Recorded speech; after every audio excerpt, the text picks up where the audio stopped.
Week 13 of the MLS season, and each Monday we'll take a look back at some of the most controversial moments of the weekend. I'm Brian Dunseth, and this is Instant Replay. We start in Vancouver in the 14th minute as Shannon Williams tugs on Octavio Rivero near the penalty spot. A good amount of Rivero's left arm and very easily could have been called, but with the angle of the referee's positioning along with a bit of reputation, it's a half-hearted appeal from Rivero and zero reaction from boss Carl Robinson.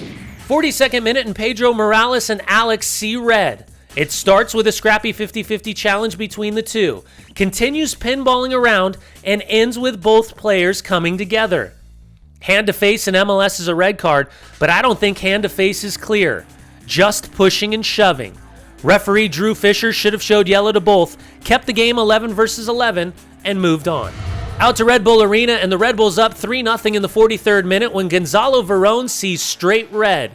Absolutely a red card, as Verón jumps into the challenge with 2 feet off the ground into the 50-50 challenge with Marky Delgado, and it leaves the referee with no choice but to go back pocket. 2 minutes into the start of the second half, and the referee points to the spot as Connor Lade takes Daniel Lovitz down inside the penalty area. And a bit of controversy as Will Johnson beats Luis Robles from the spot, but Alan Chapman blows the goal off and makes Johnson retake the penalty.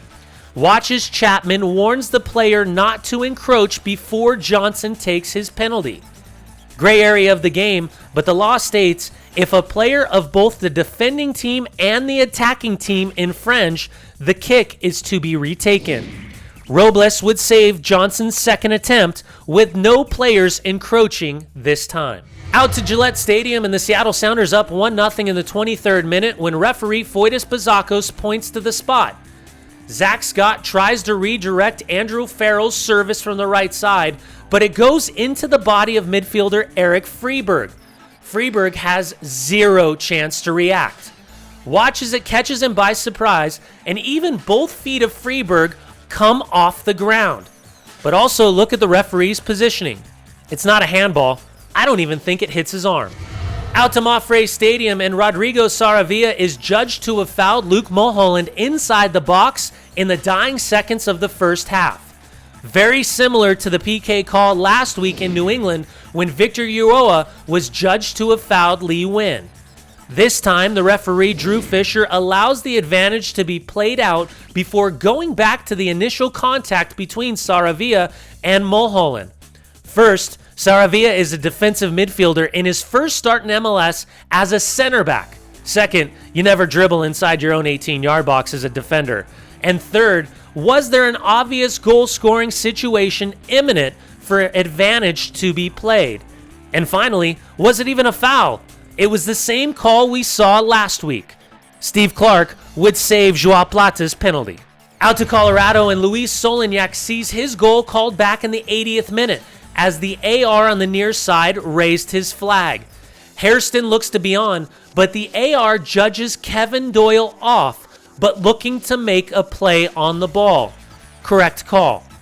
And finally, out to Yankee Stadium as Seb Hines is judged to have handled the ball inside his own 18-yard box in the 69th minute. Isolated 1v1 with Kyrie Shelton, and I think Hines knows what he's doing. But when you slow it down, watch Shelton clip the outside of Hines' right foot when he cuts inside. Hines then trips himself, isn't sure where the ball is, and flaps towards it on his way down. David Villa would slip on his penalty and launch his PK into the upper deck. That's all for this week. What do you think? Let us know using the hashtag Instant Replay and in the comments below. I'm Brian Dunseth, and I'm off to international duty, but we'll see you next week.